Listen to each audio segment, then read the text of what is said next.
So, first and foremost, press members, வந்திருக்கும் நண்பர்கள் and fans, Mr. Anesh உடைய opening speech. First of all, எல்லாம் இங்கே வந்ததுக்கு ரொம்ப நன்றி.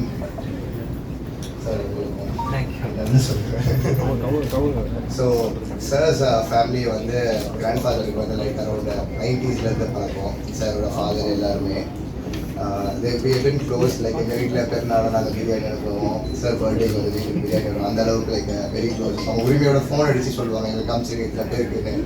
ஸோ அதே நேரத்தில் இப்போ லப்பருக்கு வந்து கிரிக்கெட் பேஸ்ட் மூவி.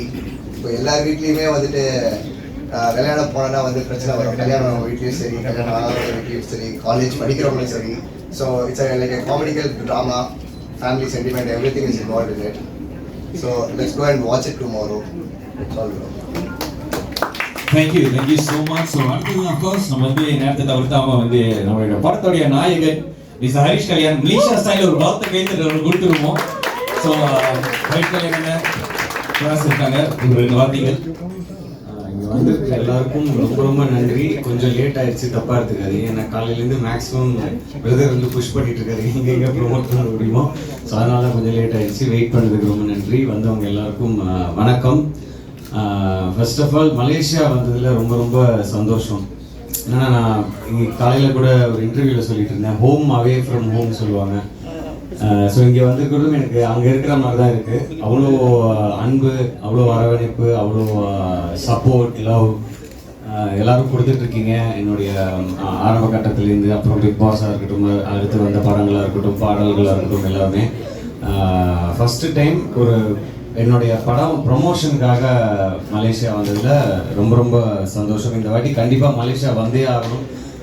இந்த படத்தை ப்ரமோட் பண்ணி ஆகணும், உங்கள் எல்லாரையும் சந்திச்சே ஆகணுன்ற ஒரு ஒரு ஒரு எண்ணத்தோட பிரதருடைய இந்த இன்வைட்டோட இங்கே வந்ததில் ரொம்ப சந்தோஷம். Thank you for hosting us. And Malaysia மக்கள் எல்லாருக்கும் என்னுடைய அன்பு மட்டுமே. உங்களுக்கு நல்ல படங்கள் நீங்கள் போய் உங்களை என்டர்டெயின் பண்ணுற மாதிரி நல்ல நல்ல கதைகள் சூஸ் பண்ணி பண்ணணும், உங்களை என்டர்டெயின் பண்ண வைக்கணும் அப்படின்ற ஒரு எண்ணத்தில் தான் அடுத்து லப்பர் பந்து அப்படின்ற ஒரு படம் பண்ணியிருக்கேன். நாளைக்கு ரிலீஸ் ஆக போகுது. இந்த படம் கிரிக்கெட் பற்றின படம் மட்டுமே இல்லை, இது வந்து ஒரு ப்ராப்பரான ஒரு ஃபேமிலி காமெடி என்டர்டெய்னர். நிறைய ஃபேமிலி எமோஷன்ஸ், ஃபன் எலிமெண்ட்ஸ், ஃபேமிலிக்குள்ளே இருக்கிற அந்த சின்ன சின்ன விஷயங்கள் உங்களை நிறைய இடத்துல சிரிக்க வைக்கணும், நிறைய இடத்துல நிகழ வைக்கும். கண்டிப்பாக உங்கள் எல்லாருக்கும் இந்த படம் பிடிக்கும். முக்கியமாக கிளைமேக்ஸ் உங்கள் எல்லாருக்கும் பிடிக்கும் அப்படின்னு நாங்கள் எல்லாருமே நம்புகிறோம். சென்னையில் அங்கே back in India press show, celebrity show நேற்று நடந்தது. ஸோ ஒரு ரொம்ப சிறப்பான ஒரு வரவேற்பு கிடச்சிருக்கு. ப்ரெஸ்ஸுக்கிட்டேருந்தும் சரி, மீடியா ஃப்ரெட்டர்னிட்டிலேருந்து பார்த்த என்னுடைய நண்பர்கள், கலீக்ஸ், அப்புறம் சீனியர்ஸ் எல்லாருமே, டைரக்டர்ஸ், ஆக்டர்ஸ் எல்லோரும். ஸோ நிச்சயமாக உங்கள் எல்லாருக்கும் இந்த படம் பிடிக்கும். ஸோ இந்த வீக்கெண்ட் ஃபேமிலி ஃப்ரெண்ட்ஸோட நீங்கள் போய் ஒரு படம் பார்க்கணும் அப்படின்னா கண்டிப்பாக லப்பர் பந்தை போய் நீங்கள் பார்க்கலாம். அது நான் நடிச்சேன்றதுக்காக சொல்லலை, உண்மையாகவே என்டர்டெய்னிங்காக இருக்கும் படம். இதில் இந்த மெசேஜ் அப்படிலாம் இல்லாமல் உண்மையாகவே ஸ்டார்டிங் டு எண்ட் ரொம்ப என்டர்டெய்னிங்காக இருக்கும். ஸோ மறுபடியும் மலேசியா மக்கள், அன்பான மலேசியா மக்கள் எல்லாருக்கும் நன்றி. வந்த ப்ரெஸ், மீடியா எல்லாருக்கும் ரொம்ப ரொம்ப நன்றி. Thank you for having me. So press நண்பர்கள், நீங்கள் அவர்கிட்ட ஏதாவது கேள்வி கேட்கறதா இருந்தால் 1 by 1 ஏதாவது கேட்கலாம். ஹாய்டா, வணக்கம். ஹாய். நான் ஆன்லைன் மீடியா எஸ்டிஆர் சீரியஸ்லேருந்து வரேன். ஸோ எனக்கு ரொம்ப பிடிக்கும்ல. ஸோ உங்களோட கதை செலெக்ஷன்லாம் எனக்கு ரொம்ப பிடிக்கும். பார்க்கிங் வேறு லெவல் பண்ணீங்க. ஸோ இந்த லப்பர் பந்து ப்ரெஸ்ஸோட ரிவ்யூஸ் பார்த்தா சூப்பராக இருக்குது. இப்போ என்னோட கேள்வி வந்து இந்த கதை கட்டி உங்களுக்கு எப்படி சரி இந்த கதை பண்ணலாம் ஒரு தாட் வந்துச்சு. வந்து இப்போ சின்ன படங்கள் வந்து இப்போ நிறைய வந்து அந்த மார்க்கெட் வேல்யூக்கு வந்து தேட்டரில் போகுது, பட் அந்த ரெஸ்பான்ஸ் அவ்வளோ வர மாட்டேங்குது. ஓடிடி போனோடனே ரெஸ்பான்ஸ் கூட வருது. ஸோ அந்த இப்போ பெரிய படம்லாம் நிறைய ஜெயிச்சிருது, சின்ன படம் கஷ்டமாக இருக்குது ஜெயிக்கிறதுக்கு. அதுக்கு பற்றினா நடிக்கிறீங்க? இல்லை, கண்டென்ட் தான் முக்கியம். நீங்கள் ஆல்ரெடி சொன்ன மாதிரி ஜெயிக்காமல் இல்லை, நல்ல படங்கள், சின்ன படங்கள், மீடியம் பட்ஜெட் படங்கள் நல்லா பண்ணிட்டு இருக்கு. இண்டஸ்ட்ரியில் இருக்கிறவங்களுக்கு தெரியும் அது. அதை தாண்டி இப்போ நீங்கள் சொன்னீங்க பார்க்கிங் ஒரு நல்ல வரவேற்பு கிடச்சிது, தியேட்டர்லையும் நல்லா போச்சு, அதுக்கப்புறம் ஓடிடியில் வந்ததுக்கப்புறம் நல்லா போச்சு. என் படம் மட்டும் இல்லை, நான் நிறைய இந்த 2024 நிறைய நல்ல medium budget films, small budget films நல்லா போயிருக்கு. அண்ட் இன்ஃபேக்ட் இப்போ நான் கேட்டுட்டு இருந்தேன் இங்கே வரும்போது, மலேசியாலையும் நிறைய படங்கள் ஒரு மினிமம் கேரண்டின்னு சொல்லுவாங்க, அந்த மினிமம் கேரண்டி கலெக்ஷனை பண்ணியிருக்கு. முன்னாடியை விட இப்போ எனக்கு தெரிஞ்சு அப்ராடில், ஓவர்சீஸ்லையும் சரி, இந்தியாவிலையும் சரி, கலெக்ஷன் வந்து நல்லா, கண்டென்ட் நல்லா இருந்தால் நல்லா பண்ணுது. ஸோ அந்த வரிசையில் நீங்கள் சொன்னீங்க ஸ்கிரிப்ட் எப்படி சூஸ் பண்ணீங்க, என்ன கனெக்ட் ஆச்சு அப்படின்னு. இந்த லவ்வர் பந்தை பொறுத்த வரைக்கும் இது வரைக்கும் என்னை வந்து நீங்கள் ஒரு சிட்டி பாயா ஒரு லவ்வர் பாயா அந்த மாதிரி பார்த்துருப்பீங்க. ஸோ ஃபஸ்ட் டைம் நானே ரொம்ப நாள் யோசிச்சுட்டு இருந்தேன், ஒரு ரூரல் கெட்டப், ஒரு ஊர் வில்லேஜ் அந்த மாதிரி பண்ணோம் அப்படின்ட்டு. அதில் இன்னொரு அட்வான்டேஜாக என்ன இருந்ததுன்னா, ஒரு ஸ்போர்ட்ஸ் கிரிக்கெட் அப்படின்னு வரும்போது அது ஈஸியாக மக்களுக்கு போய் கனெக்ட் ஆகும் அப்படின்ற ஒரு தாட் எனக்கு இருந்தது ஸ்கிரிப்ட் கேட்கும்போது. ஸோ அதான் முக்கியமான காரணம். அதை தாண்டி படத்தில் ஒரு சில விஷயங்கள் நாங்கள் சொல்ல முயற்சி பண்ணியிருக்கோம். வெற்றினா என்ன, வெற்றினா எல்லாமே ஜெயிக்கிறது, கோப்பையை தூக்குறதுன்னு நம்ம நினச்சிட்டு இருக்கோம். ஸோ அதை தாண்டி என்ன இருக்குது அப்படின்ற வெற்றிக்கு ஒரு சின்ன வேற ஒரு பெர்ஸ்பெக்டிவ் சொல்ல ட்ரை பண்ணியிருக்கோம். அது நிச்சயமாக உங்களுக்கு பிடிக்கும் நம்புகிறோம். அது மட்டும் இல்லாமல் நம்ம எல்லாருமே லைஃப்பில் நம்மளை ஏதோ ஒரு கட்டத்தில் நம்ம வந்து இவனா அப்படின்ற மாதிரி நிறைய இடத்துல பார்த்துருப்பாங்க. பட் நம்மளோட உண்மையான திறமை என்ன, நம்ம உண்மையான கெப்பாசிட்டி என்ன, எபிலிட்டி என்னன்னு நமக்கு மட்டும்தான் தெரியும். ஸோ அதை நம்ம வெளிப்படுத்தும் போது that is like answering them with our actions. So இந்த மாதிரி விஷயங்கள்லாம் படத்தில் அட்ரஸ் பண்ணியிருக்கோம். இந்த மாதிரி விஷயங்கள்லாம் எனக்கு ஸ்கிரிப்ட் படிக்கும் போது ஐ தாட் லைக் நான் பர்சனலாக அது கூட கனெக்ட் ஆனேன். அண்ட் ஆடியன்ஸ் ஏதாவது ஒரு கேரக்டர் கூட கண்டிப்பாக கனெக்ட் ஆவாங்க இந்த படத்தில். நிறைய கேரக்டர்ஸோட அங்கங்கே கனெக்ட் ஆகிறதுக்கு நிறைய வாய்ப்புகள் இருக்குது. ஸோ அந்த முயற்சியில் தான் நாங்கள் இந்த படம் படிக்கிறோம். வணக்கம் பிரதர், வீரா இளங்கோவன், தமிழ் மீடியா. சரி, இப்போ இருக்கிற சில ஆக்டர் பார்த்தீங்கன்னா, முன்னணி நடிகர்கள்லாம் பார்த்தீங்கன்னா ஜூனியர் சீனியர் அப்படின்னு எதுவுமே பார்க்காம எல்லாமே வந்து ஒரு படத்தில் 4-5 நடிகர்கள் இருக்காங்க. அந்த மாரி நீங்கள் நிறைய கதைகள் கேட்பீங்க. அந்த மாதிரி ஏதாச்சும் உங்களுக்கு ஸ்கிரிப்ட் வந்ததா? ஏன்னா அது ஒன்று. ரெண்டாவது வந்து இப்போ அட்டகத்தி தினேஷ் அந்த படத்தில் ஒர்க் பண்ணியிருக்காரு. அவர் கூட ஒர்க் பண்ண அந்த எக்ஸ்பீரியன்ஸ் அது இல்லை. இப்போ இதுக்கு முன்னாடி பார்க்கிங் படத்துலையும் பார்த்தீங்கன்னா MS பாஸ்கர் சார் ஈக்குவலான இம்பார்ட்டன்ஸ் இருக்கும். ஸோ அது ஈக்குவலான இம்பார்ட்டன்ஸ் கொடுக்கறதுனால நான் இன்செக்யூராக ஃபீல் பண்ணல. ஏன்னா நம்ம கேரக்டர் என்ன, இந்த கதை மூலமாக என்ன ஆடியன்ஸுக்கு சொல்ல வரோன்றது தான் நான் ஃபஸ்ட்டு பார்ப்பேன்.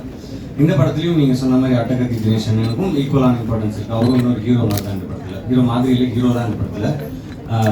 ஸோ கண்டென்ட் அப்புறம் கனெக்ட், நம்மளுடைய கேரக்டரைசேஷன், இதுதான் நான் ஃபஸ்ட்டு எப்போவுமே யோசிக்கிறது. நான் ஆடியன்ஸ்க்கு எவ்வளோ தூரம் அது எக்ஸைட் ஆகும் அப்படின்னு.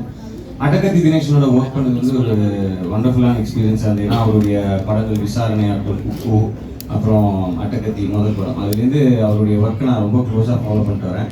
ஆக்சுவலாக அவர் இந்த கேரக்டர் ஒத்துப்பாரா அப்படின்ற ஒரு டவுட் இருந்தது ஸ்கிரிப்ட் சொல்லும்போது. பட் டேரக்டர் சொன்ன உடனே அவர் ஒத்துக்கிட்டார். ஏன்னா இதில் ஒரு பொண்ணுக்கு அப்பா, ஹீரோவுடைய மாமனார் அப்படின்னும் போது எல்லாருமே டக்குன்னு ஏற்றிட்டு பண்ணிட மாட்டாங்க. அண்ட் அவரும் இப்போ ஹீரோவாக நடிச்சிட்டு இருக்காரு இல்லையா. ஸோ அது அவர் அக்செப்ட் பண்ணி பண்ணதுனால இந்த ப்ராஜெக்ட் ஆக்சுவலி உண்மையாகவே டேக் ஆஃப் ஆச்சு. ஏன்னா நான் ஃபஸ்ட்டு சைன் பண்ணிட்டேன், அதுக்கப்புறம் இந்த கேரக்டர் தான் வந்து ரொம்ப நாளாக வந்து ஃபிக்ஸ் ஆகாமல் இருந்தது. ஸோ அட்டகத்தி தினேஷன் அதை அக்செப்ட் பண்ணி பண்ணது வந்து ரொம்ப சந்தோஷம். எனக்கு படத்துக்கு ஒரு பெரிய பலத்தை கொடுத்து. அப்புறம் இன்னொரு கேள்வி என்னன்னா, இப்போ தமிழ்நாடு இந்தியா தாண்டி அடுத்து வந்து ஒரு தமிழ் மூவிக்கு கலெக்ஷன் பார்த்தோமா அங்கே மலேசியா பார்ப்பாங்க, இங்கே இந்த மாதிரி கலெக்ஷன் வந்துட்டு இருக்கு அப்படின்ட்டு. அந்த வகையில் இந்த படம் மலேசியா மக்கள்கிட்ட இந்த மாதிரி மார்க்கெட்டிங் பண்ணால் அது ரீச் ஆகுமே அப்படின்னு சொல்லிட்டு உங்களுக்கு ஏதாச்சும் எண்ணங்கள் இருக்கா? அந்த மாதிரி அதுதான் வந்து வேற ஏதாச்சும் பிளான் பண்ணியிருக்கீங்களா? வேற ஏதாச்சும் இல்லை, டிவி, ரேடியோ இந்த மாதிரி இன்டர்வியூஸ்லாம் கொடுத்துருக்கோம். அதுக்கப்புறம் அங்கே ஒரு படத்தோட ரிப்போர்ட் வந்துச்சுன்னா அது இங்கே ஆட்டோமேட்டிக்காக ரிஃப்ளெக்ட் ஆயிரும். அப்படிதான் படங்கள் கேரி ஆகுது. அஃப்கோர்ஸ் பெரிய ஸ்டார்ஸ் படங்கள் நம்ம விட்டுருவோம். அது Vijay sir, Ajith sir, Rajini sir, Kamal sir, அதை விட்டுருவோம். ஏன்னா அது ஆட்டோமேட்டிக்காக அது வந்து நல்லா இருக்கு நல்லா இல்லைன்றதை தாண்டி ஃபர்ஸ்ட் ஒரு ஓப்பனிங் இருக்கும். பட் இந்த மாதிரி அப்கமிங் ஆர்டிஸ்டோட படங்கள் வரும்போது அங்கே என்ன ரிப்போர்ட் வருதோ அது இங்கே கண்டிப்பாக ரிஃப்ளெக்ட் ஆகும். ஸோ இப்போ வந்திருக்க ரிப்போர்ட் படி இந்த படம் மலேசியாவில் கண்டிப்பாக நல்லா பண்ணும். அது நான் இன்னொன்று கேட்டேன், இங்கே வந்து என்ன மைண்ட் செட்டில் ஆடியன்ஸ் வந்து என்ன மாதிரி படங்கள் பார்ப்பாங்க அப்படின்னு கேட்டேன். ஸோ அவர் என்ன சொன்னார்னா ஃபேமிலி அந்த அந்த அந்த மாதிரியான ஒரு விஷயங்கள் வந்து இங்கே நல்லா என்ஜாய் பண்ணி பார்ப்பாங்க, என்டர்டெய்னிங்கான ஃபிலிம்ஸ் பார்ப்பாங்க அப்படின்னு சொல்லி சொன்னாங்க. உதாரணத்துக்கு இதுக்கு முன்னாடி கருடனில் வந்து ஸோ கருடன், அதுக்கப்புறம் மகாராஜா, மஞ்சுமல் பாய்ஸ், அதுலலாம் வந்து ஒரு ஒரு ஒரு ஒரு ரியாலிட்டியோட ஒரு கனெக்ட் இருந்தது அந்த படங்களில். கருடன் பார்த்தீங்கன்னா அதில் ஒரு ஃபேமிலி சென்டிமெண்ட் இருக்கும், ஒரு பிரதர்ஹுட் பற்றி சொல்லியிருப்போம். அந்த வரிசையில் இந்த படமும் நான் திரும்பியும் சொல்கிறது என்னென்னா ஃபேமிலி ஃப்ரெண்ட்ஸோட ஜாலியாக போய் பார்க்குற படமாக தான் இருக்கும். கிரிக்கெட் இஸ் ஜஸ்ட் டூல், அந்த என்ன சொல்லுவாங்க இப்போ ஒரு டூல், அந்த கிரிக்கெட்னால ஒரு கான்ஃப்ளிக்ட் ஆகும். ஸோ கண்டிப்பாக ஃபேமிலி அண்ட் ஃப்ரெண்ட்ஸ் தாராளமாக அந்த படம் போய் பார்க்கலாம். ஃபஸ்ட்டு ஒரு ஷோ எங்கள் எப்படியும் எல்லாரும் பார்த்ததுக்கப்புறம் கண்டிப்பாக வேர்ட் ஆஃப் மவுத்தில் இது பெருசாக பண்ணும் அப்படின்னு நான் நம்புகிறேன். Okay, so thank you so much. இப்போ அடுத்ததாக வந்து என்னென்னா வந்துட்டு நம்ம UI movies, Era production, V production, and then MM productions, இவங்க DK எவல்யூஷன், ஸோ இவங்க எல்லாமே சேர்ந்து தான் இந்த ஈவென்ட் பாசிபிள் ஆக்குனாங்க. So will take a moment to give the mic over to mister Harvin. அவர் வந்து ஒரு 2 வார்த்தைகள் சொல்கிறதுக்கு. அதுக்கு முன்னாடி Era productions and V studios இவங்க 2 பேருக்கும் என்னுடைய நன்றிகளை தெரிவிச்சுக்கிறேன். ஏன்னா ஒரு நம்பிக்கையோட ஒரு படத்தை அங்கே வாங்கி அங்கே டிஸ்ட்ரிபியூட் பண்ணுறது வேறு, தமிழ்நாட்டில் போய் மலேசியா அதாவது இன்னொரு கண்ட்ரியில் வந்து அதை டிஸ்ட்ரிபியூட் பண்ணுறதுக்கு உண்மையாகவே அவங்களுக்கு நான் நன்றி சொல்லணும். அவங்களுக்கும் இந்த படம் மேலே நம்பிக்கை இருக்குது அப்படின்றத நான் ரொம்பவே நம்புகிறேன். ஹாய், எல்லாருக்கும் வணக்கம். நான் அரவிந்த் ராஜ், மாமா சாய். ஓகே, இதில் வி ஸ்டுடியோன்னு பார்த்துருப்பீங்க. வி ஸ்டுடியோ யாருன்னா நம்ம மலேசியாவிலேருந்து சர்வைவர் ரெப்ரசென்ட் பண்ணாங்களே வெனிசா க்ரூஸ், அவங்க தான் இந்த கம்பெனியோட ஓனர். ஸோ அவங்க ஃபர்ஸ்ட் ஏரா ஸ்டுடியோ கூட மிஸ்டர் அனீஸ் கூட சேர்ந்து அவங்க ரிலீஸ் பண்ணுற இந்த படம் தான் ரப்பர் பந்து. அவங்களால இன்னைக்கு வர முடியல, அவங்க இந்தியாவில் இருக்காங்க. ஸோ நான் ரிப்ரசென்ட் பண்ணி உங்களுக்கெல்லாம் தெரிவிக்கிறேன். வெனிசா வந்து இன்னைக்கு படம் டிஸ்ட்ரிபியூஷன்லையும் அவங்க இறங்கி நல்ல நல்ல படங்களை உங்களுக்கு கொண்டு வராங்க. உங்களோட ஆதரவு தேவை. மற்றும் நம்ம விகடன் கவி ப்ரொடக்ஷன் மிஸ்டர் மகேன், அவரும் இதில் நம்மளுக்கு ஆதரவாக ரொம்ப சப்போர்ட் பண்ணியிருக்காரு. ஸோ உங்களோட சப்போர்ட், மலேசியன் இன்னைக்கு வந்து ஒரு செலிபிரிட்டி, ஒரு ஹோஸ்டாக அவங்க வந்து இந்தியாவிலையும் போயிட்டு நல்ல பேர் வாங்கினாங்க. இன்னைக்கு இந்தியாவில் நம்ம ஃபர்ஸ்ட் படமே ஹரிஷ் கல்யாணோட படம் வந்து அவங்க ரிலீஸ் பண்ணுறாங்க. நீங்கள் அவங்களுக்கு பெரிய சப்போர்ட் கொடுக்கணும். இந்த வேலையில் நம்ம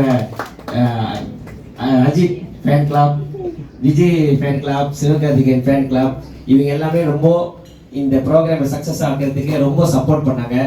டே அண்ட் நைட் வேலை செஞ்சாங்க. ஸோ அவங்களுக்கும் ஒரு பலத்தை கைத்தட்டு கொடுங்க.